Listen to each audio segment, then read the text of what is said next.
जय भीम साथियों, मैं बहुजन समाज पार्टी की तरफ से रेखा रानी आज जैसे कि आप सभी के समक्ष यहाँ उपस्थित हुई हूँ। आज बहन जी के जन्मदिन का, जन कल्याणकारी दिवस का आखिरी दिन है।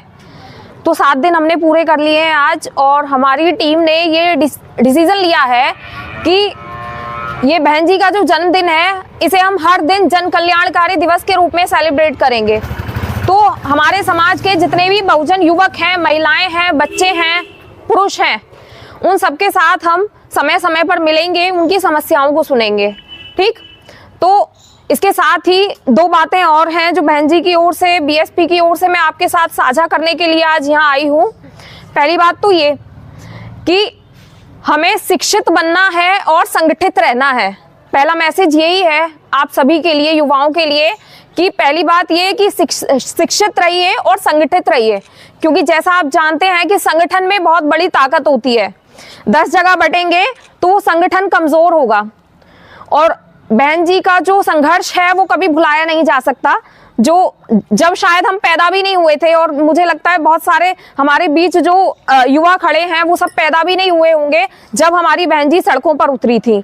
तो आजकल का समय ऐसा है कि कुछ युवा ये कह रहे हैं कि बहन जी किसी चीज पर रिस्पांस नहीं दे रही हैं, बोल नहीं रही हैं, या बहुत ज्यादा एक्टिव नहीं है, ठीक, या कुछ कर नहीं रही हैं, ये भी सुनने में आ रहा है।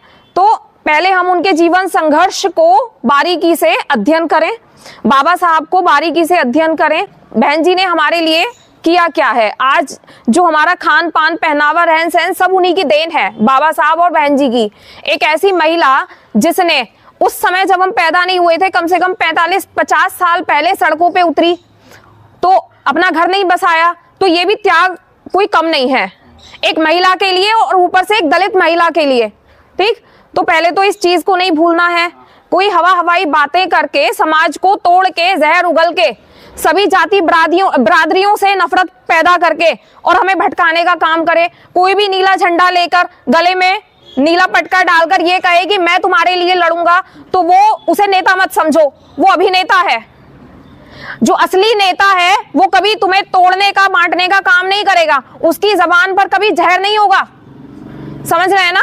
हमारा जो ये सामाजिक ढांचा है ये मजबूत बना रहे, और सामाजिक ढांचा केवल हमारे एक व्यक्ति से नहीं बना है, उसमें हर जाति बरादरी है। तो कभी भी ये कड़वाहट ना हो समाज में। और बहुजन समाज पार्टी किसी एक व्यक्ति की पार्टी नहीं है कि केवल एससी की ही है पार्टी। बहुजन समाज पार्टी में हर जाति बरादरी, जो दलित है, शोषित है, वंचित है, सामाजिक समस्याओं को झेल रहा है, तो केवल एससी थोड़ी है उसमें ब्राह्मण भी हो सकता है। तो उनके लिए क्या हम लड़ेंगे नहीं? उसमें जाट भी हो सकते हैं, ठाकुर भी हो सकते हैं। तो समाज में जो ये मिथ्या फैला हुआ है कि बहुजन समाज पार्टी केवल दलितों की पार्टी है, ऐसा बिल्कुल भी नहीं है। इसमें प्राथमिकता उन लोगों को दी जाती है, नीतियां निर्धारित करने में जो प्राथमिकता है उन लोगों को दी जा रही है जो मूलभूत जो जिनकी आवश्यकताएं हैं वो उन्हें भी पूरा नहीं कर पा रहे हैं। तो वो तो कोई भी हो सकता है, किसी भी जाति का हो सकता है। तो सबसे पहले शिक्षित बने, संगठित बने, और किसी भी नीले झंडे वाली पार्टी को बसपा ना समझें, क्योंकि हमारी जो पार्टी है बसपा, वो हाथी के निशान वाली पार्टी है, जिसकी अध्यक्ष बहन कुमारी मायावती जी हैं। तो बस यही मेरा आप सभी के लिए मैसेज है, क्योंकि हमारे युवाओं से सबसे ज्यादा खतरा बनने लगा है अब, क्योंकि युवा जो है वर्तमान में जी रहा है, उसे पुराना इतिहास नहीं पता, और हमें सारी पुरानी जानकारी अर्जित करनी पड़ेगी। अभी हम 2 भागों में बट रहे हैं नीले झंडे के नाम पर, तो क्या कल को कोई और नेता निकलेगा बहुजन समाज से तो वो भटकाएगा? क्या 3 पार्टियां बनेंगी, 4 बनेंगी? इससे हम मजबूत बनेंगे या कमजोर? ये तो हमने कभी सोचा ही नहीं है। ये गहरी बात है। गहराई यहाँ पे है कि अपने व्यक्तिगत स्वार्थ के लिए व्यक्ति, वो बहुजन समाज में ऐसे बहरूपिये हैं, ऐसे जयचंद पैदा हो गए हैं जो अपने स्वार्थ के लिए आप जैसे भोले भाले लोगों का फायदा उठा रहे हैं, और आप और हम वहीं के वहीं रह गए हैं। आप उन्हें सोचो कि वो कहां पहुंच गए। तो सबसे पहले व्यक्ति की पहचान करिए उसके शब्दों से। यदि कोई जहर उगल रहा है, आपको तोड़ने और बांटने की बात कर रहा है, तो वो असल मायने में नेता नहीं है, वो अभिनेता है। उसने मुखौटा पहना हुआ है समाज सेवा का। तो समझ रहे हैं ना मेरा भाव कहाँ है?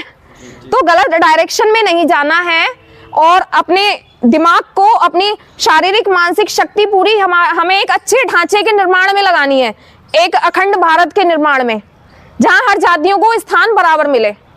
पहली शुरुआत मुझे करनी है अपने आप से, समझ रहे हैं ना। बस यही बहन जी की तरफ से मेरा मैसेज है कि भटके बिल्कुल ना, एक रास्ते पर चले। अब इसके साथ ही मैं जो मेरे शब्द हैं उन्हें खत्म कर रही हूँ, और एक स्मृति के तौर पर बाबा साहब की एक छोटी सी तस्वीर है, वो मैं आपको दे रही हूँ। ये पढ़ने के टेबल पर आप इसे रखेंगे, क्योंकि यही आपको संगठित रहने की और शिक्षित रहने की प्रेरणा देगी हमेशा। और आपको पता चलेगा कि कोई हमसे मिला था जिसने समाज को मजबूती से एक साथ खड़े रहने के लिए प्रेरित किया था। बोलिए जय भीम, जय भीम। बहन कुमारी मायावती जिंदाबाद जिंदाबाद, बहन कुमारी मायावती जिंदाबाद जिंदाबाद। सोशल मूवमेंट चैनल पे बेहतर जानकारी के लिए सब्सक्राइब का बटन दबाकर बेल आइकन का बटन जरूर दबाएं, ताकि आपको नया नोटिफिकेशन मिल सके। धन्यवाद।